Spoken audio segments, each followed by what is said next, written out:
জামিলনগর কেন্দ্রীয় জামে মসজিদের উদ্যোগে সরকারি আজিজুল হক কলেজ নতুন ভবন ময়দানে মহাবিশ্বের মহাবিশ্বয় আমাদের আদর্শ, আমাদের নেতা মুহাম্মদুর রাসূলুল্লাহ সাল্লাল্লাহু আলাইহি ওয়াসাল্লামের জীবনের বিভিন্ন অংশের আলোচনা, বিশেষ করে যে বিষয়গুলো নিয়ে বাংলাদেশ, ভারত, পাকিস্তান এই তিনটা দেশে ভেজাল লেগে আছে, আমরা এগুলো নিরসনের জন্য আজকের এই আলোচনার আয়োজন।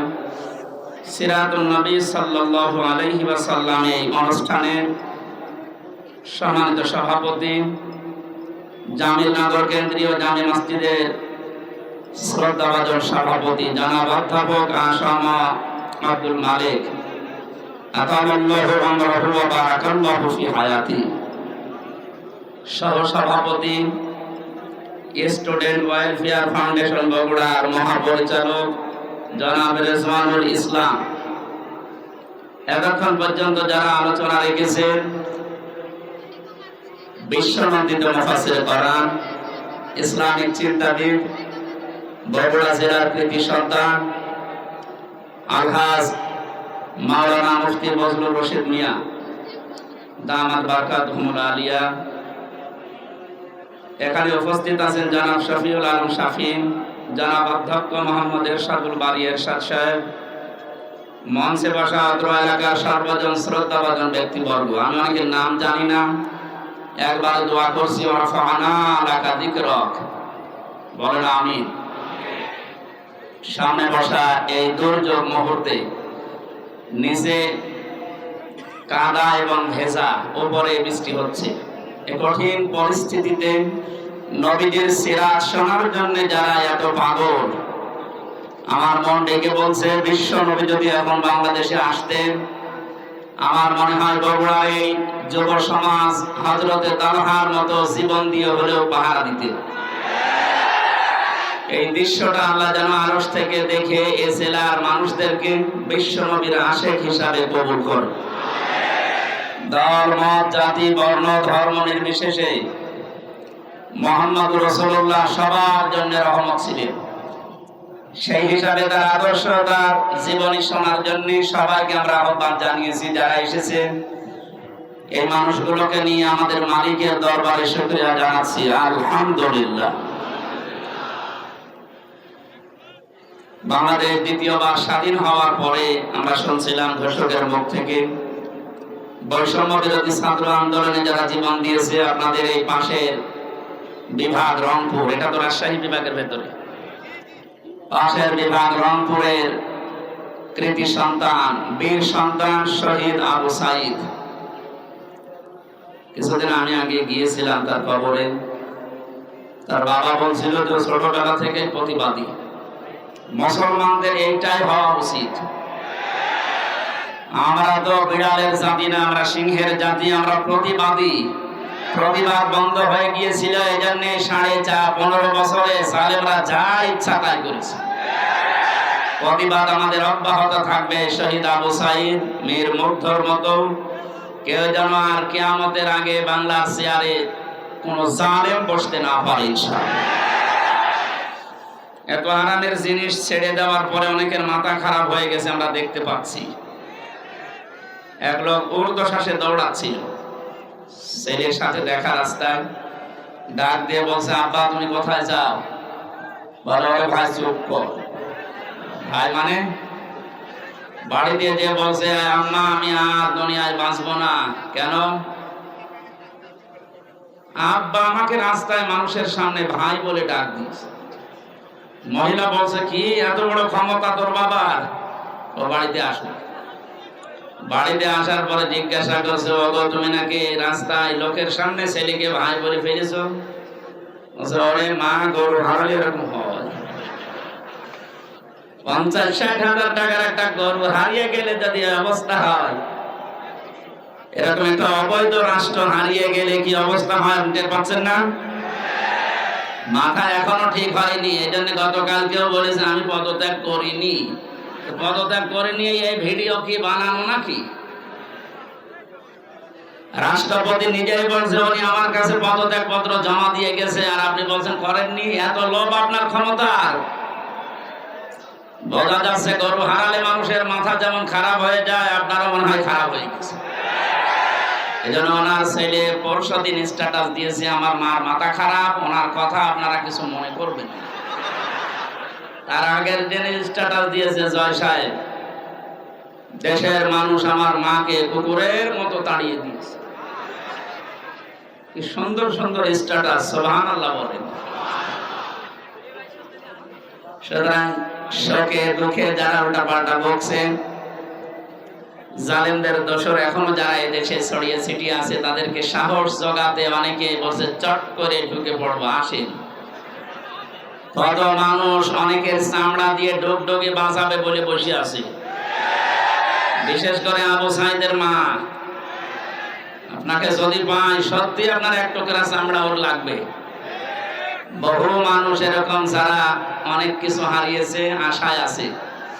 আমরা দেখতে পাচ্ছি এদেশের অনেকে এখন একটু সুর লাগিয়েছে যে ওনাদেরকে সামনে আনতে দিন।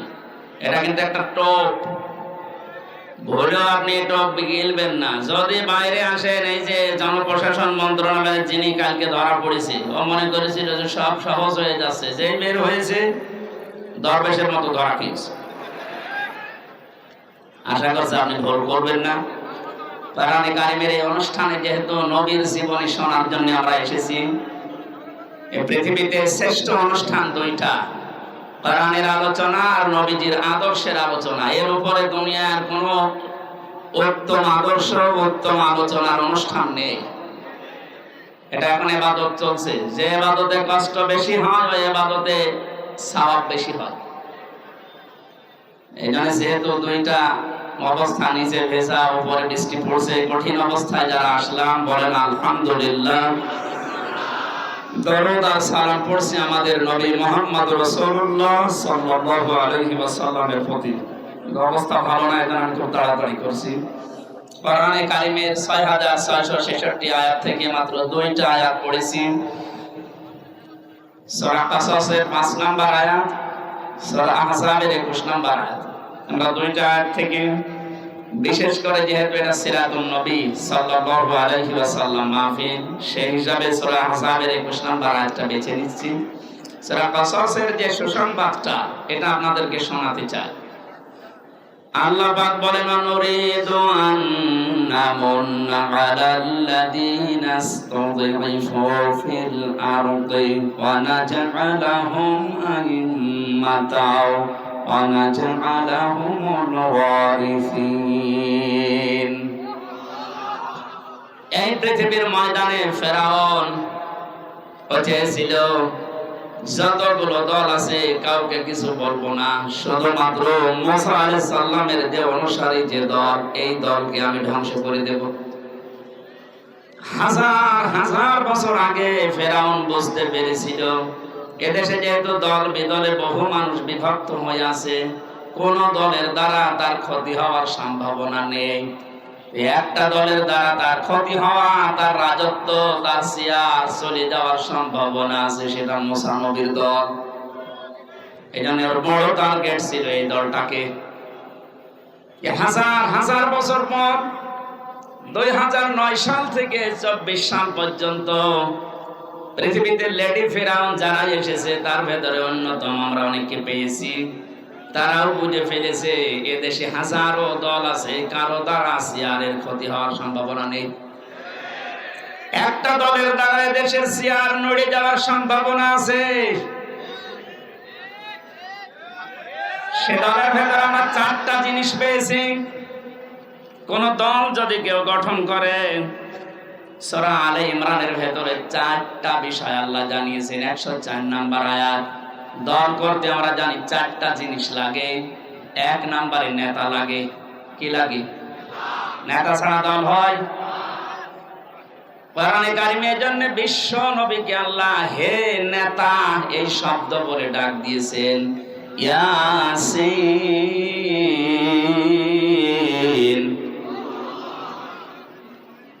রাসূল মুফাসসিরিন আব্দুল্লাহ ইবনে আব্বাস রাদিয়াল্লাহু তাআলা আনহু তাফসীরে কাবিরের ভেতরে বর্ণনা পেয়েছি আমি, ইয়া মানে হে, সিন মানে সাজ্জেদ। সিন শব্দের তিনি 5টা ব্যাখ্যা দিয়েছেন। রাইসুল মুফাসসিরিন নবীজির আপন চাচাতো ভাই আব্দুল্লাহ ইবনে আব্বাস তিনি বলেন, সিন মানে সাজ্জেদুল আলামিন, সিন মানে সাজ্জেদুল বাশার, সিন মানে সাজ্জেদুল কাউনাইন, সিন মানে সাজ্জেদুল আম্বিয়া, সিন মানে সাজ্জেদুল মুরসালিন। আলামিন দিলেন কেন? শুধুমাত্র এই জগতে না, যত জগৎ আল্লাহ বানিয়েছে, যত গ্রহ উপগ্রহ আছে, যেখানে আপনি বাস করেন না কেন, আপনাকে মুহাম্মদুর রাসূলুল্লাহকে নেতা মানা লাগবে। যে নেতা এই শব্দটা শুনলে অনেকে রাজনীতি মনে করে। এটা শুধু রাজনীতি না, এটা আখিরাতের সাথে জড়িত বিষয়। কারণ মানুষকে মরণের পরে আল্লাহ যখন বিচারের জন্য ডাকবেন, তখন একা ডাকবেন না, ডাকবেন নেতা সহ। ইয়াউমা নাদউ কুল্লা উনাসিন বিইমামিহিম। সূরা বনী ইসরাঈলের 72 নম্বর আয়াতের প্রথম অংশে আছে, আল্লাহ পাক বলেন কিয়ামতে প্রতিটি মানুষকে আমি আল্লাহ আমার সামনে বিচার করার জন্য ডাকবো তার নেতার সাথে। বগুড়াবাসী, আগে নেতা পেছনে কর্মী। আপনার বিবেকে কি বলে বলেন তো? আপনি এই পৃথিবীতে যে নেতার আদর্শ মানেন, যার পেছনে স্লোগান দেন, ওই লোকটা যদি সামনে থাকে, আপনি যদি পেছনে থাকেন, ওর যা সরাত সিরাত, ওর যা চরিত্র আপনি তো সবই জানেন। আপনার কি মনে হচ্ছে আল্লাহ পাক যদি ওর সামনে দেখে, আপনাকে পেছনে দেখে, আপনার যা ভালো আছে আছে, ওর যা অবস্থা আল্লাহ মাফ করবে বলে মনে হয়? ওরে দেখে তো আল্লাহ রাগ হয়ে যাবে। অনেকে মনে করে যে আমি নামাজ পড়ি, রোজা রাখি, আমার দাড়ি আছে, পাগড়ি আছে, জুব্বা আছে, আমি নবীর মিলাদ পড়ি, হজ করে আসলাম, আমার বউ পর্দায় থাকে, এরপর আল্লাহ জাহান্নামে দেবে। কেন দেবে একটু শোনেন। সূরা আরাফ 8 নাম্বার পারার 20 নাম্বার পৃষ্ঠার 3 নাম্বার লাইনের 83 নাম্বার আয়াতে আছে, ফানজাইনাহু ওয়া আহলাহু ইল্লা মারাতা কানাত মিনাল গাবিরিন। আল্লাহ পাক বলেন, 2 জন ফেরেশতাকে আমি পাঠিয়ে দিলাম হযরত হুদ আলাইহিস সালামের জামানায়, 2 জনকে লূত আলাইহিস সালামের জামানায় আসরের সময় পাঠিয়ে বললাম আপনার উম্মতদেরকে নিয়ে আপনি এখান থেকে চলে যান। মাগরিবের সময় আল্লাহর গজব এখানে নাযিল হবে, সবাইকে নিয়ে যাবেন, কিন্তু ইল্লা মারাতা আপনার স্ত্রীকে নেবেন না। বগুড়াবাসী খুব খেয়াল করে মিলান। প্রশ্ন আসতে পারে আমাদের যে হুদ লূত নবীর স্ত্রীর চরিত্র খারাপ ছিল? না, পৃথিবীর কোন নবীর স্ত্রীর চরিত্র খারাপ ছিল না। কারণ কোন হারাম রক্তের ভেতরে আল্লাহ নবীদের রক্ত প্রবেশ করার নাই। কারণ প্রতিটি নবী এই পৃথিবীতে নেতা ছিলেন। নেতাদের চরিত্র যদি খারাপ হয়ে যায়, পেছনে যারা আসবে ওদের চরিত্র আরো খারাপ হবে। এজন্য কোন নবীর রক্ত আল্লাহ হারাম রক্তের ভেতরে প্রবেশ করার নাই। অথচ পৃথিবীতে আমরা অনেককে দেখি বিশ্ব নেতা বলে দাবি করে, অথচ জন্মের ঠিক নেই। আপনারা আবার এই দেশের মনে করেন না, অনেক দেশে আছে। তাদের জীবনীগুলো পড়লে দেখা যায় বাবা এক ধর্মের, মা আর এক ধর্মের, জন্মের ঠিক থাকে কি করে? নেতা হওয়ার জন্য যে আদর্শগুলো 7টা পেয়েছি আমি আয়াতের তাফসিরে। হযরত লূত নবী আলাইহিস সালামের যত কিছু ছিল সবকে আপনি নিতে পারবেন, কিন্তু স্ত্রীকে নেবেন না, যদিও তার চরিত্র খারাপ ছিল না। লূত নবীর স্ত্রীর চরিত্র ভালো ছিল, সে চরিত্রহীনা ছিল না। কিন্তু যখন আল্লাহ গজব দিলেন, তার স্ত্রীকে আল্লাহ ধ্বংস করে জাহান্নামে দিয়ে দিলেন। আমি একটা দুইটা না, যতগুলো তাফসীর আমার জীবনে দেখেছি, সব মুফাসসিরে আয়াতের ব্যাপারে একমত। আমি এটা প্রথমে বুঝছিলাম না। জেলখানায় যাবার পরে আপনাদের এই পাশের বিভাগ রংপুর বিশ্ব ইসলামী আন্দোলন বাংলাদেশ জামাত ইসলামের সহকারী সেক্রেটারি জেনারেল ছিলেন জনাব এটিএম আজহারুল ইসলাম। মাঝে মাঝে আমার কাছে বই পাঠাতেন। প্রোডাক্টিভ মুসলিম বলে একটা বই আছে, ওনার কাছে প্রায় ১৭ উপরে বই ছিল, কিন্তু হিন্দু কারারক্ষী এই কারণে ওনার কাছে বই থাকতে দিত না। বই যদি কাছে থাকতে না দেয়, বাধ্য হয়ে যারা ইসলাম বোঝে, ইসলাম প্রচার করে, এরকম মানুষের কাছে পাঠিয়ে দিত। আমার সাথে যেহেতু পরিচয় ছিল, এই জন্য মাঝে মাঝে কারারক্ষীদেরকে বলতো হামসাকে বইগুলো দিয়ে আসো, ও যেন শেষ করে, করার পরে যেন বাইরে এগুলো প্রকাশ করে। তার ভেতরে এই তথ্যটা পেয়েছি আমি। লূত নবীর স্ত্রীর চরিত্র ভালো, সে চরিত্রহীনা ছিল না, তারপরও আল্লাহ তাকে ধ্বংস করে দিয়েছেন একটাই মাত্র কারণ। সব মুফাসসিররা জানিয়েছেন সে তলে তলে চরিত্রহীন লোকদেরকে সাপোর্ট করত। বগুড়াবাসী, আপনি এখান থেকে কিছু নেবেন না। আপনার চরিত্র ভালো, আপনি নামাজ পড়েন, রোজা করেন, আপনার বউ পর্দায় থাকে, কিন্তু এমন মানুষকে আপনি সাপোর্ট করেন যার চরিত্র ভালো না। এরকম মানুষ দেশে নেই। লূত নবীর স্ত্রীকে যদি আল্লাহ চরিত্রহীনদের সাপোর্ট করার কারণে জাহান্নামে দেয়, আপনাকে দেবে না মানে? এখানে যার পেছনে থাকবেন খুব খেয়াল করে, এটা দুনিয়ার বিষয় হলে আল্লাহর কসম আমি বলতাম না, এটা সম্পর্ক আখিরাতের সাথে।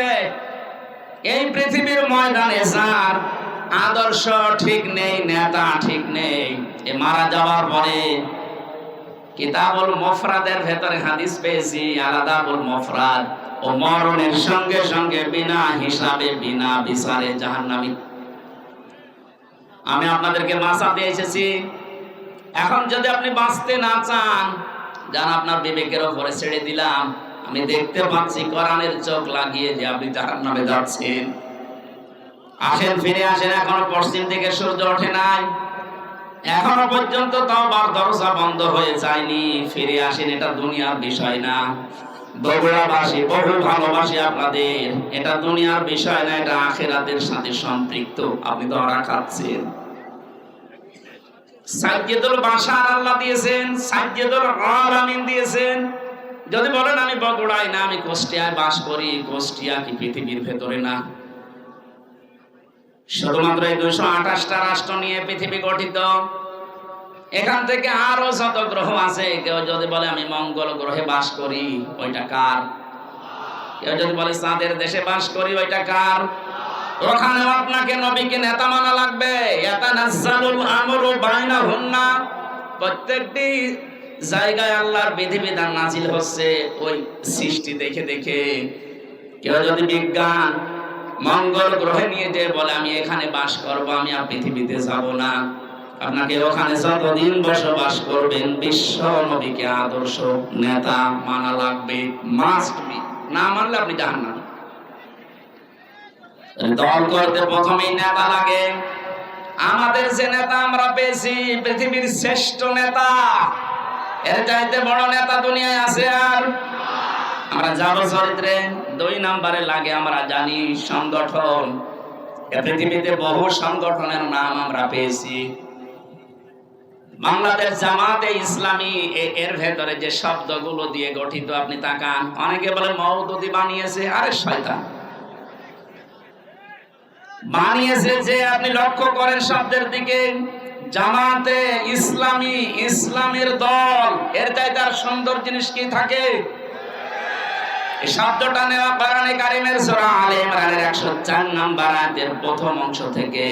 ওয়ালতাকুম মিনকুম উম্মাতুন, এই যে শব্দ থেকে। 3 নম্বরে লাগে আমরা দেখেছি প্রতীক লাগে। এই পৃথিবীর সর্বশ্রেষ্ঠ প্রতীক হচ্ছে দাড়িপাল্লা। আপনি বাংলাদেশের হাইকোর্টে যান, সুপ্রিম কোর্টে যান, দেখবেন একটা দাড়িপাল্লা টাঙানো আছে। কথা বলেন, কেন টাঙিয়েছে সরকার? এ বাংলার 18 কোটি মানুষকে বোঝাতে চাই যে বাংলাদেশের বগুড়া জেলা ম্যাজিস্ট্রেট কোর্ট, জজ কোর্ট থেকে যদি তোমরা ন্যায় বিচার না পাও, হাইকোর্টেও যদি না পাও, সুপ্রিম কোর্টে এসে দেখো দাড়িপাল্লা টাঙানো আছে। এখানে পাল্লা একদিকে ঝুলে যাওয়া না, একেবারে সমান্তরাল। তার মানে সরকার বাংলার মানুষকে বোঝাতে চাচ্ছে যে এখানে আসলে ন্যায় বিচার পাওয়া যাবে। যে প্রতীক দিয়ে আমাদেরকে আপনি দেখাচ্ছেন যে এখানে ন্যায় বিচার কায়েম হয়, এই প্রতীকের মানুষগুলো যদি সত্যি সত্যি ওই জায়গায় যেতে পারে, ন্যায় বিচার কত প্রকার কি কি আপনি চোখে দেখতে পাবেন। বাংলাদেশ জামাত ইসলামীর কেন্দ্রীয় আমির, আমার তো মনে হয় আমার চোখে দেখা, আমি জেলখানায় ওনার সাথে যতদিন ছিলাম আমি দেখেছি তার ঈমান, তার আমল, তার আখলাক, এমনকি তার যে তাওয়াক্কুল আল্লাহর উপরে, যে ইখলাস নিয়ে তিনি কাজ করেন, এটা জীবিত ওলি একজন। মানুষটা ঘোষণা দিয়েছে বাংলাদেশে অনেকে মেয়েদেরকে বোঝাচ্ছে, জুজুর ভয় দেখায় যে ইসলাম যদি ক্ষমতায় যায় তোমাদেরকে ঘরবন্দি করে ফেলবে।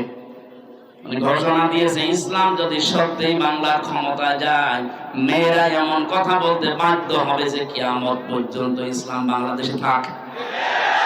আপনি তো দিয়ে দেখেন না কেন?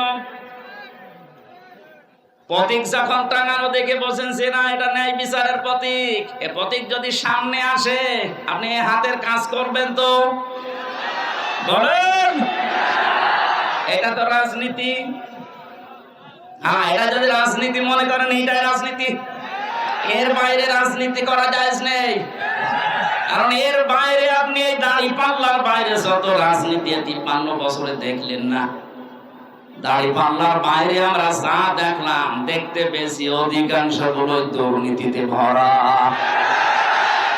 গত কয়েকদিন আগে বাংলার এক নাস্তিক অধ্যাপক আনিসুর রহমান আল্লাহকে বিশ্বাস করে না, কিন্তু এই দেশের দাড়ি পাল্লাওয়ালা মানুষগুলোকে দেখে সে ঘোষণা দিয়েছে 5টা বছর যদি এদের হাতে এ দেশের ক্ষমতা তুলে দেওয়া যায়, দেশ থেকে দুর্নীতি ঝাঁটিয়ে বিদায় করবে। নাস্তিক হয়ে বসলো, আর আপনি এখন উল্টাপাল্টা ধারণা করেন। 4 নম্বরে লাগে আমরা দেখেছি শুধু অফিস একটা লাগে। আমাদের যে অফিস আছে এই পৃথিবীতে, আমাদের অফিসের নাম হচ্ছে মসজিদ। আমাদের অফিসের নাম কি?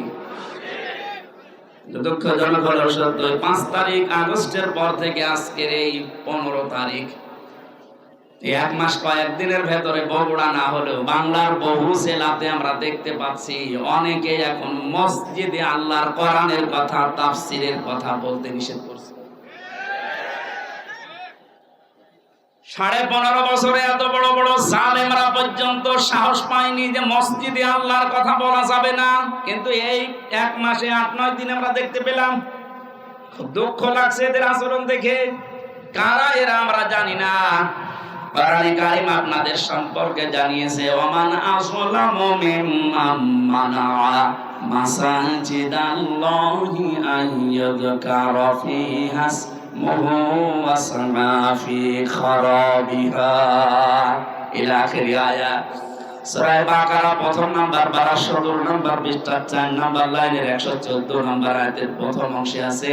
তাফসীরে ফি জিলালিল কোরআনে মুফাসসির সাইয়্যিদ কুতুব রাহমাতুল্লাহ আলাইহি ব্যাখ্যা করতে গিয়ে লিখেছেন, আল্লাহ তাআলা বলেন এই পৃথিবীতে বড় জালেম যদি দেখতে চাও, আমি আল্লাহর দৃষ্টিতে সবচাইতে বড় জালেম ওই লোকটা যে লোকটা আল্লাহর ঘর মসজিদে তার কথা, তার আলোচনা, তার কোরআনের কথা বলতে নিষেধ করে, বাধা দেয়। এটা বড় জালেম আমরা দেখতে পাচ্ছি বিদায় নিয়েছে। কিন্তু এখন যারা আছেন এই জুলুমের নিজেকে জড়িয়ে আপনি বড় জালেমের খাতায় যাবেন না। আল্লাহর ঘর মসজিদ এই দেশে পৃথিবীতে আল্লাহর বান্দা যারা দাবি করে তাদের জন্য এটা অফিস। কথা বলেন, দল করলে যেমন অফিসে যাওয়া লাগে, আমরা এমন দল করি যে 5 বার আমাদের আল্লাহর অফিসে যাওয়াই লাগে, না গেলে আপনি আর দলে থাকতে পারবেন না।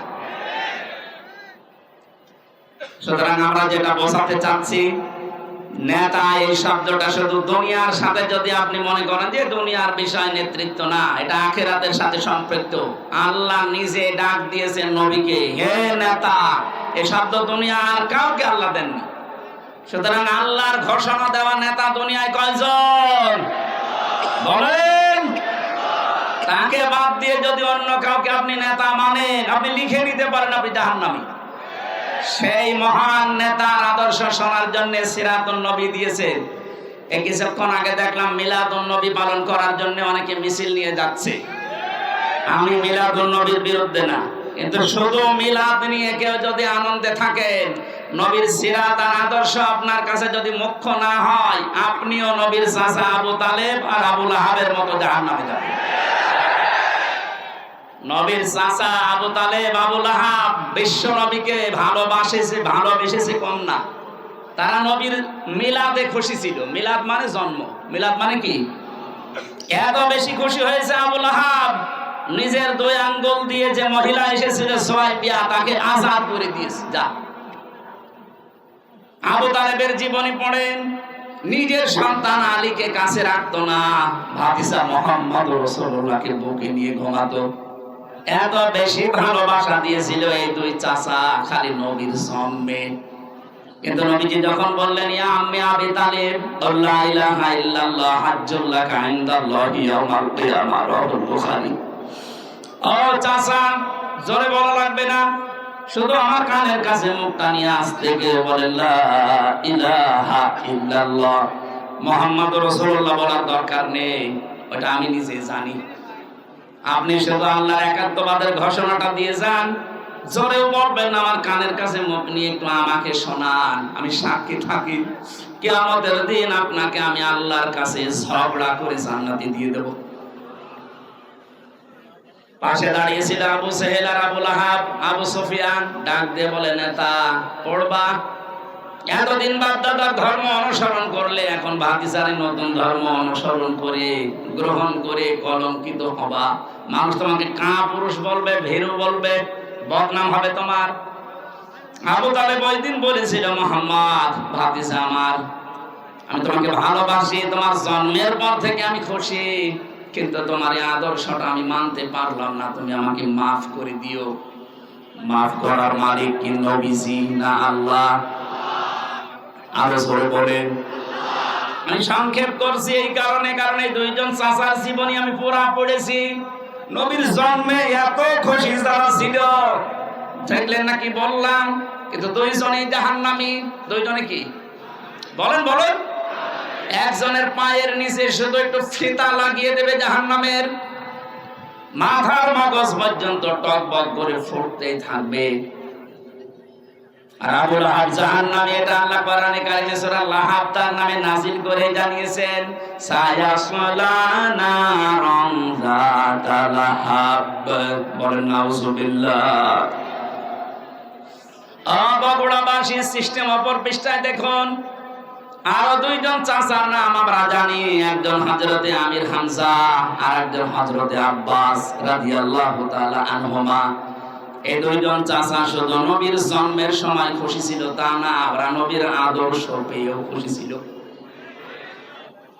একজন চাচা হযরতে আব্বাস নবীর আদর্শ পেয়ে খুশি, তার প্রমাণ তার মুখের কথা, মান সাবা তামাল ঈমান মা রাদিয়া বিল্লাহি রাব্বা ওয়া বিল ইসলামি দীনা ওয়া বি মুহাম্মাদির রাসূলিল্লাহ সাল্লাল্লাহু আলাইহি ওয়াসাল্লাম নাবিয়্যা ওয়া রাসূলা, রাহু মুসলিম। হযরত আব্বাস বলেন, কেউ যদি ঈমানের স্বাদ পেতে চায়, সে যেন আল্লাহকে রব পেয়ে খুশি থাকে, ইসলামকে জীবন ব্যবস্থা পেয়ে খুশি থাকে, আর মুহাম্মাদুর রাসূলুল্লাহকে নবী এবং রাসূল স্বীকার করে খুশি থাকে।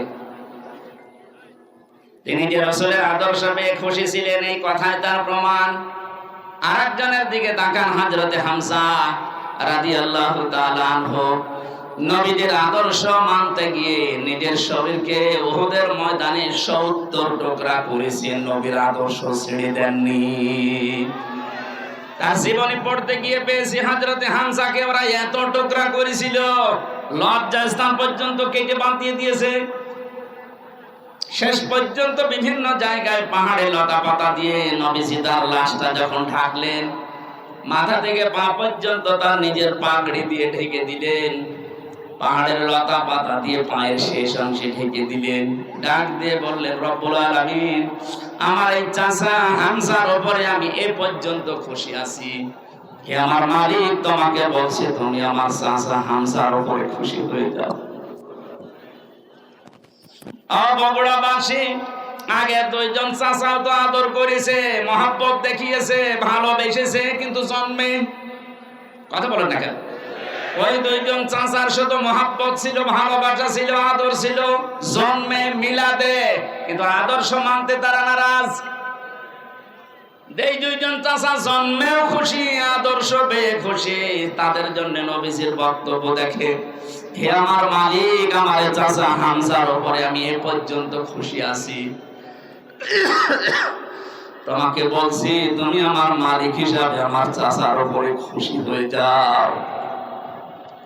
নবীজি যদি কথা বলে কারো পক্ষে আল্লাহ খুশি না হয়ে পারবে?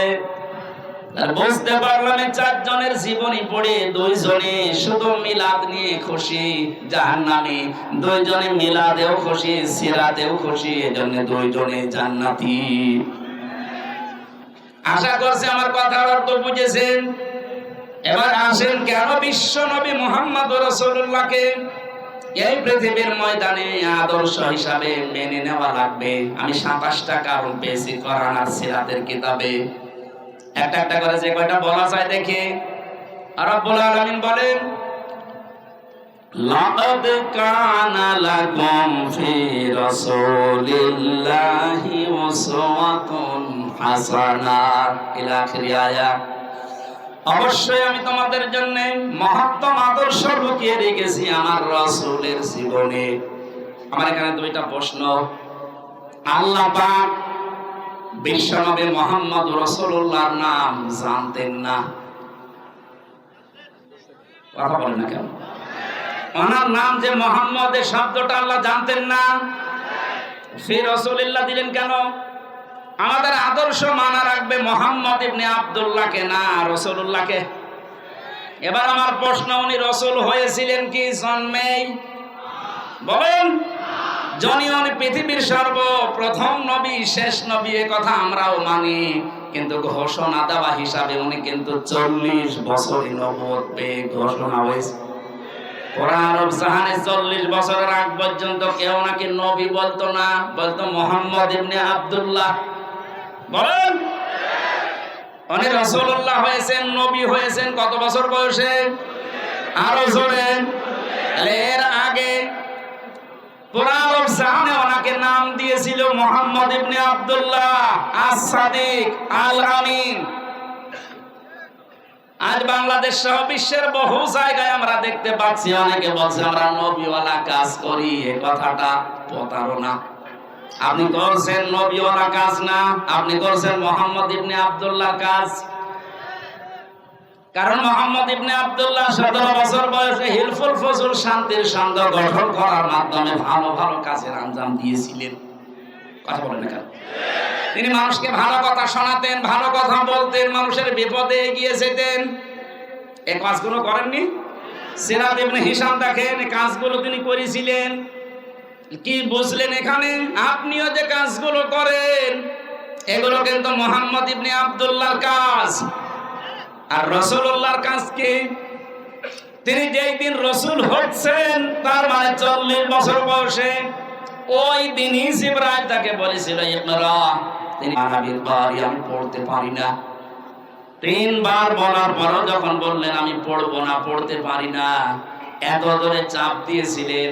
4th বার তিনি বললেন ইকরা বিসমি রাব্বিকাল্লাযী খালাক। নবীজি জিবরাইলের সঙ্গে সঙ্গে 5টা আয়াত পড়েছিলেন। প্রশ্ন আসতে পারে প্রথম 3 বার পড়লেন না কেন? জবাব হচ্ছে 3 বার জিবরাইল শুধু ইকরা পড়েছিলেন, যে পড়ো পড়ো। নবীজি প্রশ্ন করলেন, ভাই জিবরাইল আমি পড়বো কি? বারবার যে আমাকে পড়তে বলেন, আমি কি পড়বো? যখনই বলেছে বিসমি রাব্বিকা, রবের নামে পড়ো, তখন আমি আর থামি নাই, আরম্ভ করেছি। কিয়ামত পর্যন্ত আমার উম্মত যারা আসবে তাদেরকে শিক্ষা দিয়ে গেলাম, পড়াশোনা যদি করতে হয় রবের নামে পড়া লাগবে। এই 15.5 বছরে অনেক পড়া পরিবর্তন হয়েছে না হয়নি? ঢাকা বিশ্ববিদ্যালয় থেকে ইকরা বিসমি রাব্বিকাল্লাযী খালাক এই মনোগ্রাম বাদ দিয়েছে। কবি নজরুল ইসলাম কলেজ থেকে ইসলাম বাদ দিয়েছে। ইসলামী বিশ্ববিদ্যালয় কুষ্টিয়া রব্বি জিদনি ইলমা এইটাও বাদ দিয়েছে। যত জায়গায় যত কিছু বাদ হয়েছে 15.5 বছরে, নবীর উম্মতেরা এখন যেহেতু দায়িত্ব পাচ্ছে, আহ্বান জানাবো এগুলো সব যেন ফিরিয়ে নিয়ে আসা হয়। কারণ রব ছাড়া আমরা পড়তে চাই না। রবের নাম বাদ দিয়ে যে পড়া হয় ওটা পড়া না। এক কথা বুঝতেছেন? এখন প্রশ্ন আসতে পারে, তাহলে অন্যান্য দেশ এত উন্নতি করে, তারা কি রবের নামে পড়ে? উন্নতি হয়েছে কিন্তু অবনতিও আছে। আমি সিঙ্গাপুর, মালয়েশিয়া সহ কতগুলো দেশ ঘুরে আসলাম, ওদের যে চরিত্র আমি দেখে এসেছি। বাকি যে দেশগুলোর নাম বললাম না, ফ্রি সেক্সের দেশ, লেখাপড়া ওরা আমাদের যাতে কম করে নাই। রাস্তার ধারে দাঁড়িয়ে মা বাবার সামনে জেনা করছে, এ কি মানুষ না কুত্তা? হ্যাঁ বলেন। রবের নামে যদি আপনি পড়াতে পারতেন, এখানে মা বাবা আর বড় ভাই যারা আছেন দায়িত্বে, আমি আপনাকে গ্যারান্টি দিচ্ছি 3টা বছর আপনি কোরআনের শিক্ষা সেখানে দেওয়া হয়, এই তালিমুল কোরআন অথবা যে ক্যাডেট মাদ্রাসা চাই বলেন, এখান থেকে 3টা বছর পড়িয়ে নেন। বাকি ওকে ডাক্তার বানাবেন, ইঞ্জিনিয়ার বানাবেন। জনাব শাহাবুদ্দিন সাহেব ওনার ছেলেকে বানিয়েছে ইঞ্জিনিয়ার, আর একটা ইবনে সিনা। এইরকম আপনি তুলে দেন, কোনো অসুবিধা নেই। 3টা বছর কোরআনের শিক্ষা দিয়ে দেন, 2টা গ্যারান্টি আপনাকে আমি দিলাম, জীবনে এই ছেলে কোনোদিন নেশা করবে না। যদি শয়তানের ধাক্কায় পড়ে কোনোদিন করেও, ও ফিরে আসবে, কারণ ওই নূর আছে ভেতরে। 2 নম্বরে জীবনেও কোনোদিন আপনাকে বৃদ্ধাশ্রমে দেবে না। আশা করছি আপনি কাজে লাগাবেন। নবী মুহাম্মদুর রাসূলুল্লাহ বললেন, জিবরাইল পড়তে বললে কি পড়বো? সেই বলেছে রবের নাম, উনি পড়া আরম্ভ করেছেন। আজকে আমাদের এই দেশে শুরু হবে সিরাতুন নবীর আসল, যে আমরা রব ছাড়া অন্যের নামে পড়তে চাই না। অনেকে বাবার নামে পড়া আরম্ভ করেছিল। কিসের বাবা? আমরা পড়তে চাই কার নামে? বলেন। ফিরে আসলেন ওখান থেকে, ডাক দিয়ে বললেন, জাম্মেলুনি জাম্মেলুনি ইয়া খাদিজা, আমি ভয় পেয়েছি, আমাকে জড়িয়ে দাও কম্বল দিয়ে। হযরতে খাদিজা বলেছিলেন, স্বামী আল্লাহি কাল্লা, 2 বার কসম দিলেন, আল্লাহি আল্লাহর কসম, কাল্লা কখনো না, লা ইখজিকাল্লাহু আবাদান। এতটুকু শব্দের ভেতরে খাদিজা 3 বার আল্লাহর নাম বলেছেন, অথচ তিনি তখন মুসলমান হননি। একটা মুসলিম কসম দেওয়ার সময় একটা বাক্যে 3 বার আল্লাহর নামের ঘোষণা দেয়, আর দেশে হাজারো মুসলমান আমরা দেখি কসম দেওয়ার সময় কসম দিয়েছে বাবার নামে। তাও জীবিত বাবা হলে হয় কবে মরে গেছে সে বাবার নামে। এখান থেকে একটা মাসলা বের হয়, কসম দেওয়ার জন্য আল্লাহ বাদে কারো নামে কসম দেওয়া জায়েজ নেই, হারাম। সুতরাং আল্লাহ বাদে কারো নামে আর কসম দেবেন? বলেন। বিশ্বনবী এসে 5টা কথা শুনলেন খাদিজার কাছে।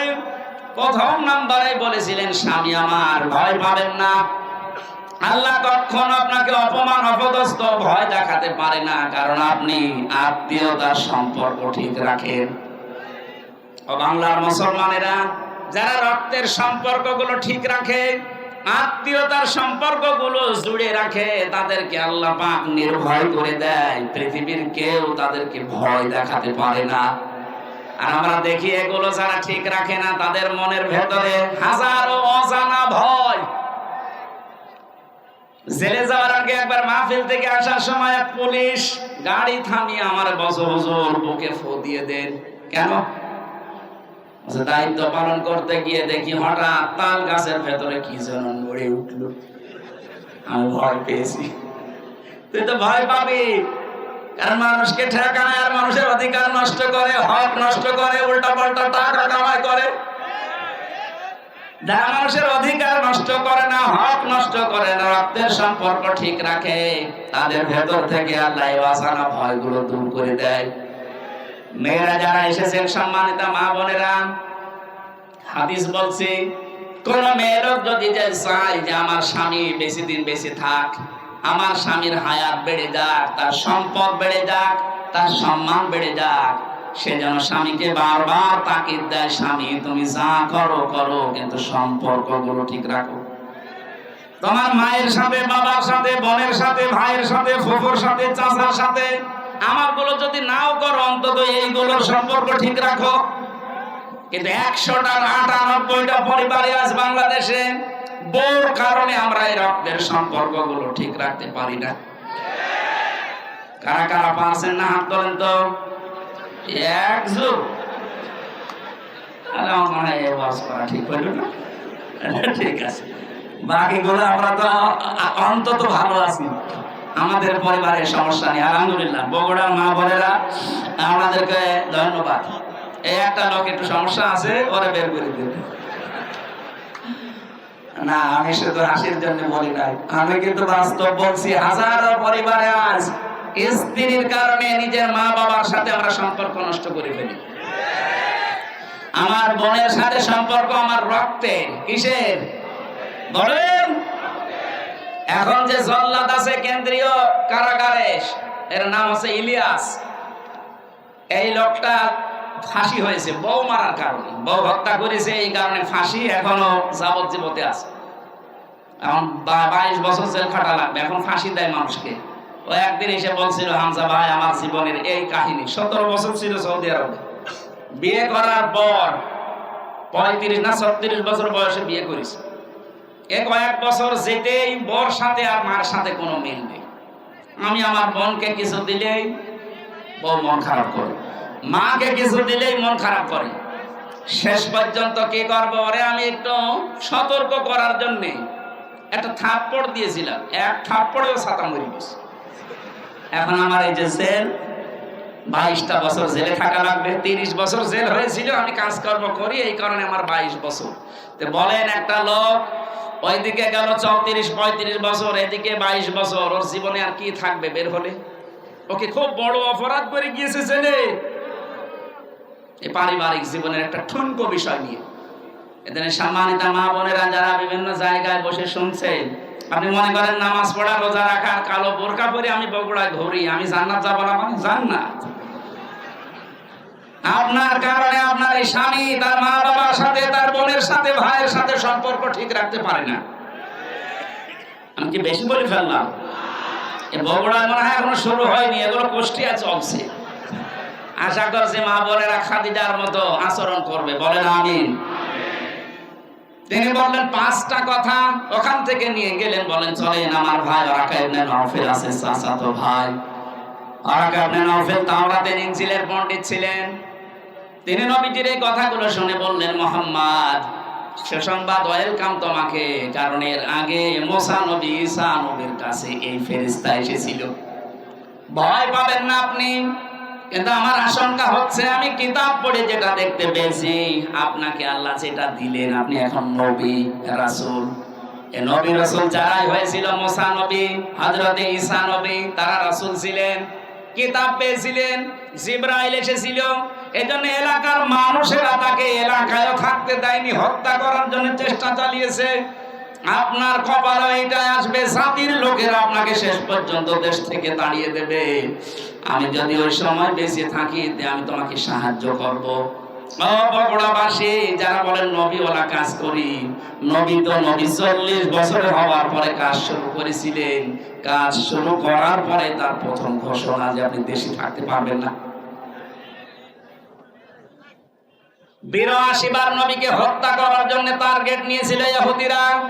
সুতরাং নবীওয়ালা কাজ এই পৃথিবীতে তারা করছে যারা 24 ঘন্টা নবীর মতো আতঙ্কে থাকে, আর যাদের কোনো চিন্তা নেই, দুশ্চিন্তা গফুর্তি করছে, এ মানুষগুলো নবীওয়ালা কাজ না।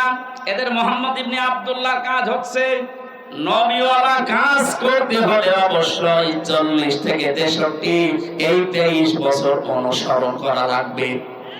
কথা বলে না কেন? এবার আসেন কেন করা লাগবে। 1 নম্বরে বিশ্ব নবীকে উসওয়াতুন হাসানা, এই শব্দটা আল্লাহ এমনি দেয়নি, দুনিয়ার কারো নামের আগে পরে শব্দটা আপনি দেখবেন না। ইব্রাহিম নবীর নামের আগে পরে আছে, সেটা আলাদা বিষয়। কিন্তু মুহাম্মদ রাসূলুল্লাহকে দিয়েছেন আল্লাহ। আমি 27টা কারণ বলছি।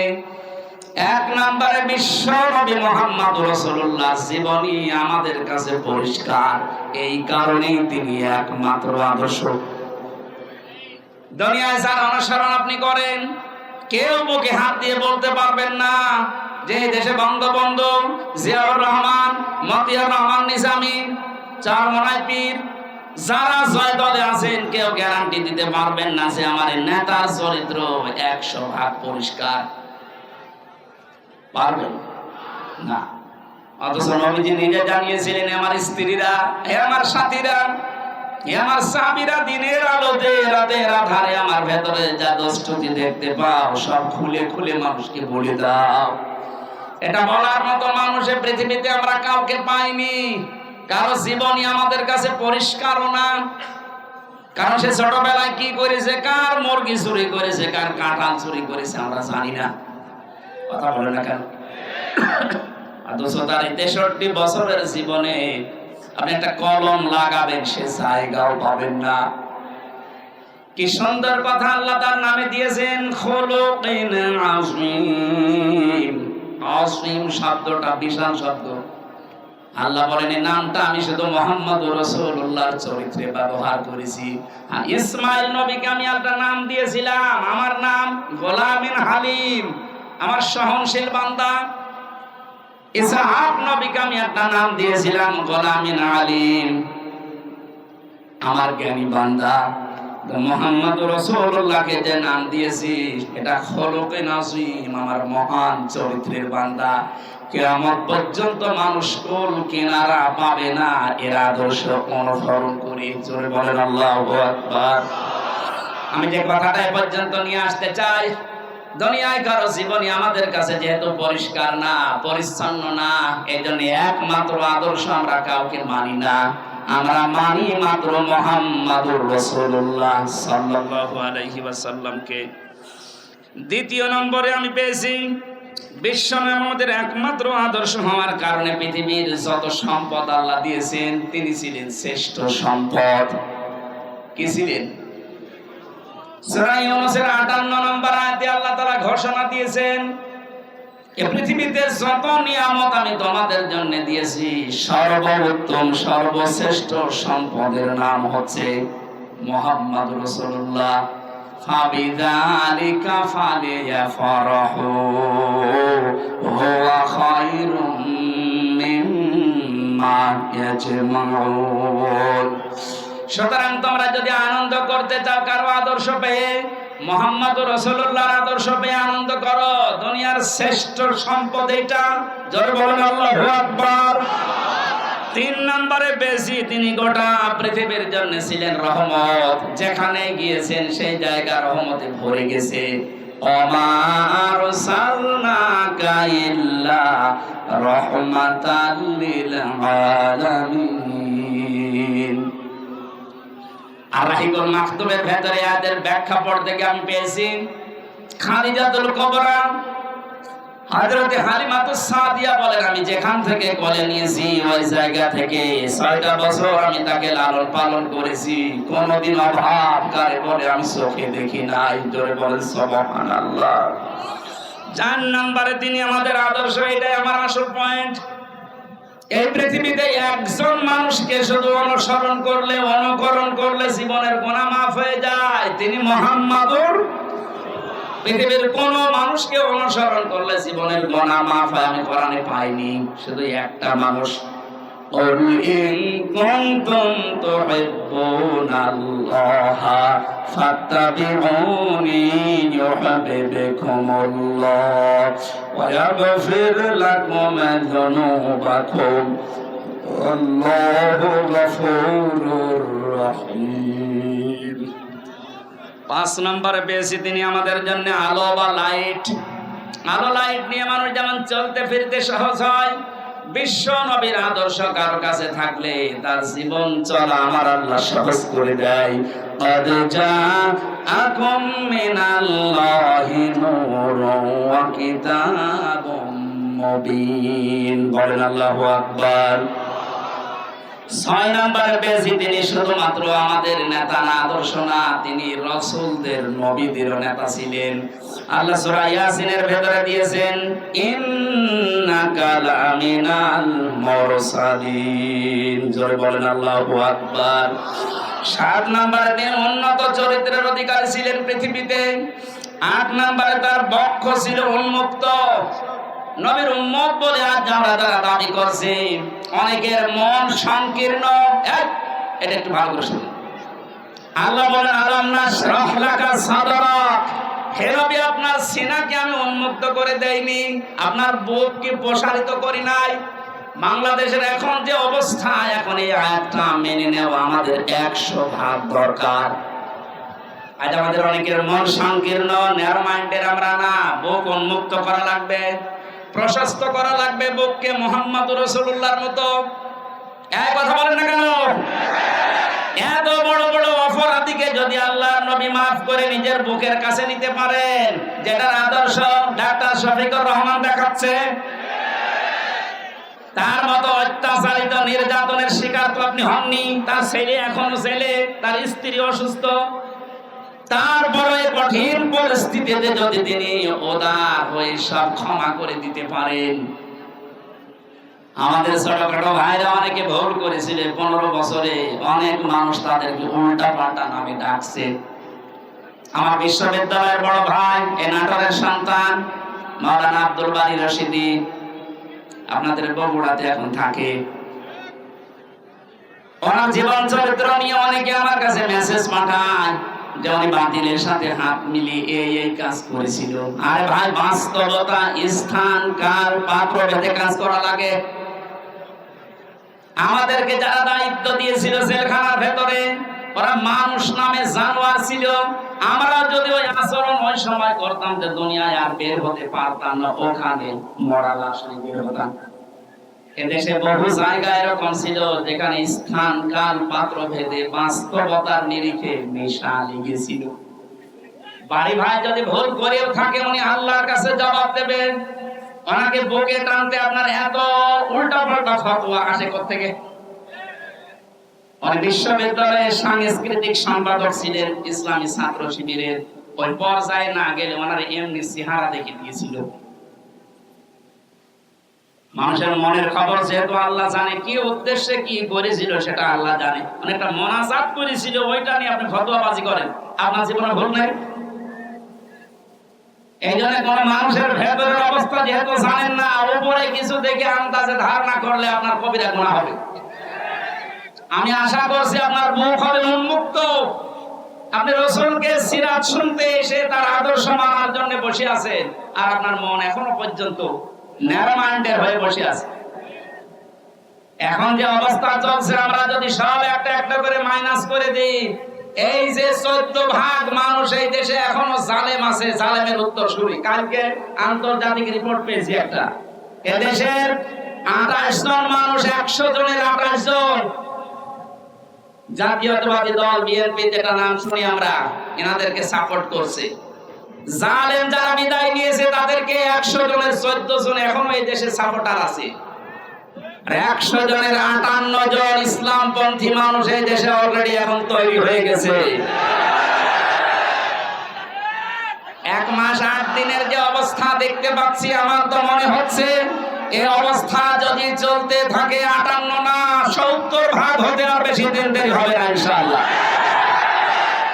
53টা বছর বাবা চালিয়েছিল, চাচা চালিয়েছে, স্বামী চালিয়েছে, বউ চালিয়েছে, ভাবিও চালিয়েছে। শুধুমাত্র কোরআন দিয়ে দেশ চললে কেমন দেখা যায় এটা বাকি আছে। এটা এবার দেখার সময় এসেছে। এটা দেখতে চান না যে এটা দিয়ে বাংলাদেশ চলুক? কারা কারা চান দেখে লিল্লাহি তাকবীর।